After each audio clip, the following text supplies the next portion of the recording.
I'm Robin Hasak. I'm with the Tnemec Technical Services Group in North Kansas City, Missouri. And today we're going to review the operation of this hopper gun and this GTX 2000 texture sprayer for the application of Series 971.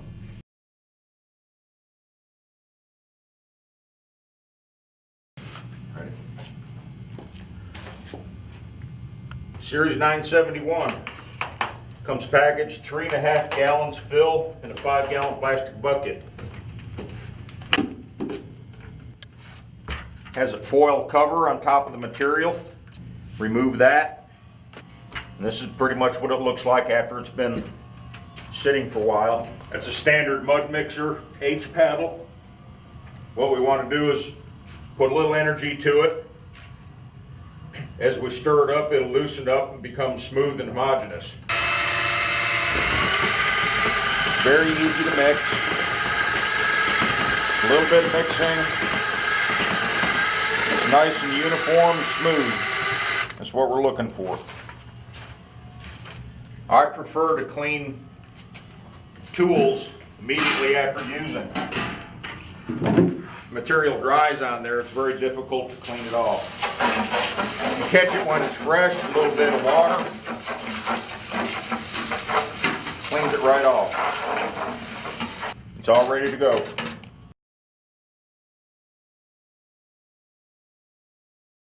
The GTX 2000 is a texture sprayer manufactured by Graco Company. And what we've done to apply Series 971 is make some simple modifications to it.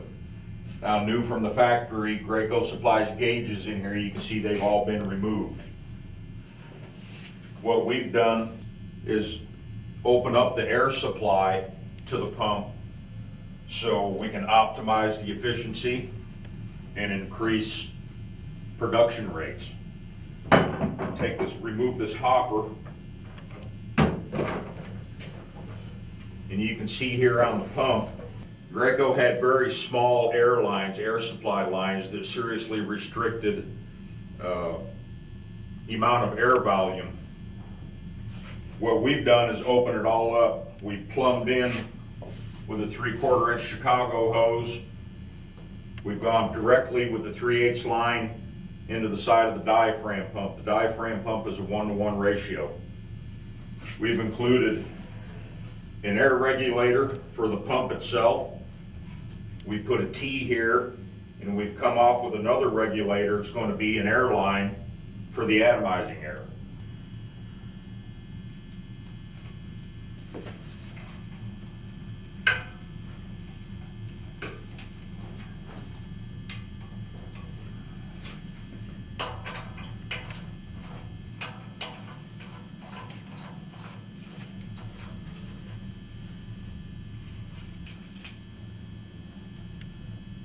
The GTX 2000 comes with 25 feet of 1-inch line. The maximum length you can go with Aerolon is 50 feet. The first thing we want to do when we're going to put Aerolon in the pump is condition the pump and the lines with a little bit of water. We spray clean potable water in here. About a gallon or a gallon and a half of clean water down in there in the bottom of the pump. We'll go ahead and run that through.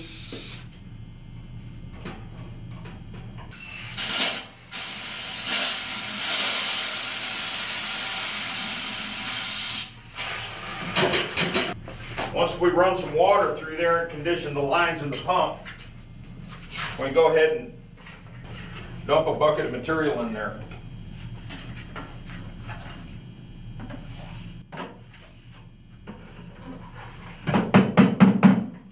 So now we've got material in the hopper. The line's been conditioned with water. We'll turn the pump on a little bit.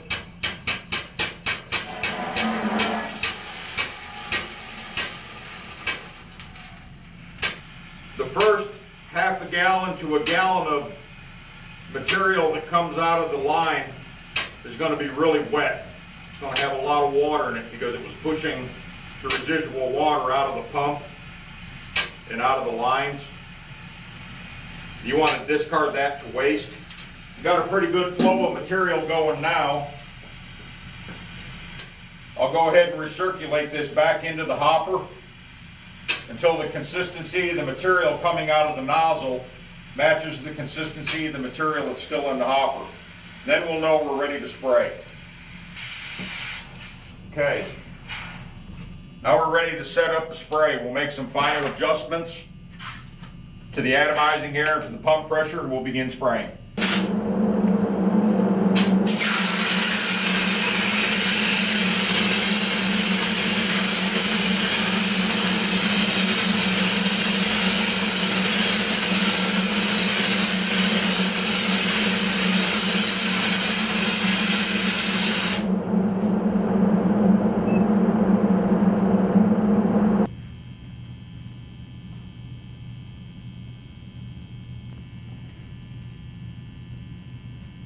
That was 2 horizontal passes and 1 vertical up and down pass. We got about 50 mils wet film thickness. When you're spraying, we set the atomizing pressure on the regulator at about 75 psi, and we set the pump pressure at 50 psi. When you're spraying, if it feels like you're getting a little bit too much material, you can meter it back with this valve handle right here just a little bit. Cuts back on your flow. You also have this little lever right here. You can cut back on the volume of your atomizing air as well. Another thing I'd like to tell you is if you're going to not be spraying for a period of time, it's best to turn your atomizing pressure off, dial back the pressure on your pump so that it's basically turned off, and then bleed off the material pressure out of the line. If it's going to be sitting for a while, it's best to leave it sitting without a lot of pressure, material pressure on the line. What it can do is pack up and you'll have a difficult time getting restarted. All right, we're done spraying for the day. We've got 2 or 3 gallons of material left in the pump. I'm going to turn off my atomizing air, key the gun open, and then gradually increase the pump pressure. And I'm going to pump this material right back in the bucket because this material is still good. It can be used again at a later time. Take a spatula or some other type of tool, scrape your hopper down, you get all that good material out of there. Use it again tomorrow.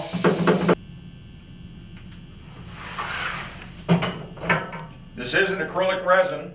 It will air dry. So when we're storing open buckets, you want to make sure that this gasket surface is clean.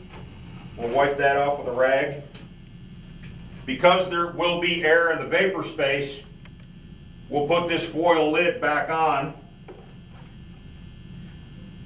to keep air in the vapor space from skinning over the material that's in the bucket.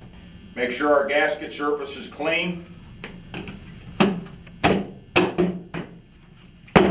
That's it. Now that we've got the material that we want saved out of the pump, we'll just take a garden hose and water,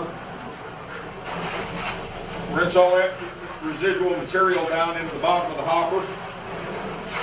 If you've been outside somewhere and material has started to dry on the inside of the hopper, again, we get our coarse mesh 3-amp pop scrubber.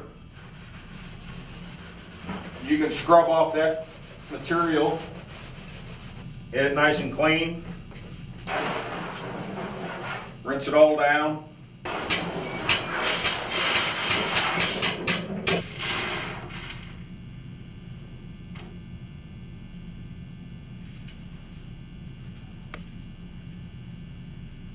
We can take the nozzle off at this point. Set it off to the side.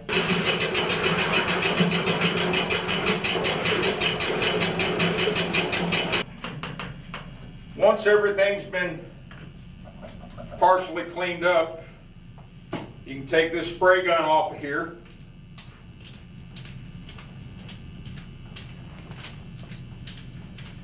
Take this over to a water supply and clean it out, along with your nozzle.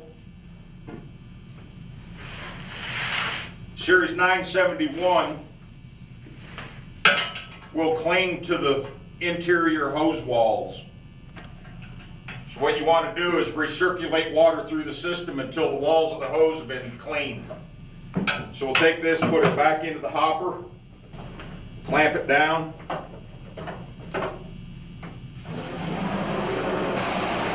We'll put a couple gallons of clean water in there.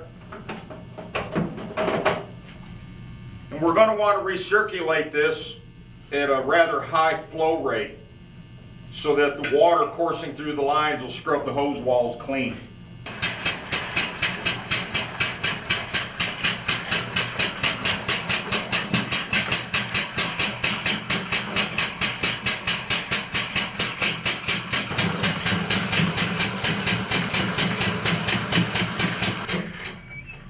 It's been recirculating for about 5 minutes now at a high flow rate. Take that hose out of there. Turn that on low.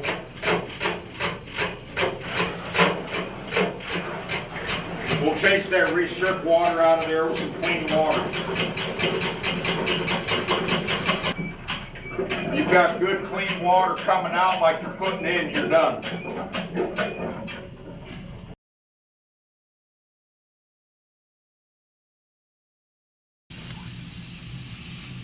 This is what we refer to as a handheld hopper gun. It's available in most stores like Home Depot or Lowe's department stores. Basically, it's just a hopper that holds material. Gravity feeds down through this opening.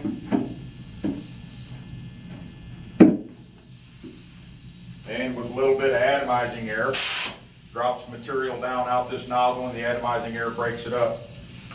There's a variety of nozzles that come with this unit. What we have on here is the smallest nozzle. It's a 3/16 inch diameter orifice. Very simple way to apply Series 971. But you have to understand the difference between this and the GTX 2000 is your rate of production. Your rate of production is going to be much slower using this. Makes it ideal for small applications and touch-up work. The hopper gun has been fit with a minimum 3/8 inch diameter air supply line with a quick disconnect. The operating PSI range is 60 to 90 PSI. On the 60 to 90 PSI operating range, generally I'll begin about 80 PSI and adjust the air pressure up or down from there. We're going to stay 12 to 18 inches away from the substrate. And what we want to see at the end of the application is a texture that's very similar to a 24 grit sanding disc.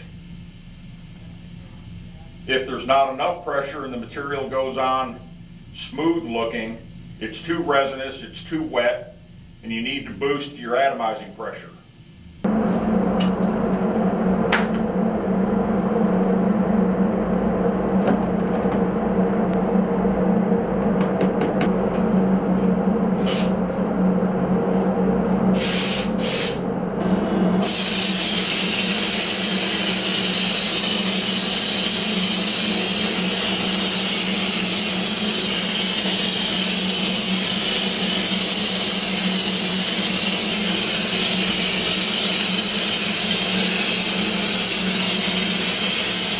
This application here, the hopper gun was set at 80 PSI atomizing pressure. There was 3 passes horizontal, there was 3 passes vertical.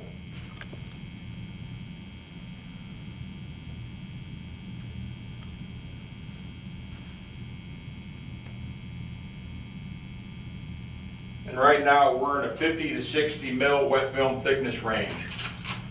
Going back to the 24 grit grinding disc, you can see that these are very similar in texture. When you're finished, cleaning is very simple. Water. Pour off the extra material that's left over in there that you don't use. Pour it back in the bucket. You can use it again the next time. and then take it to a sink and clean it up with cold water. And one of these 3M pop scrubbing pads is also very effective. If the resin starts to dry on there, it can get a little sticky, and this will help take it off a lot easier.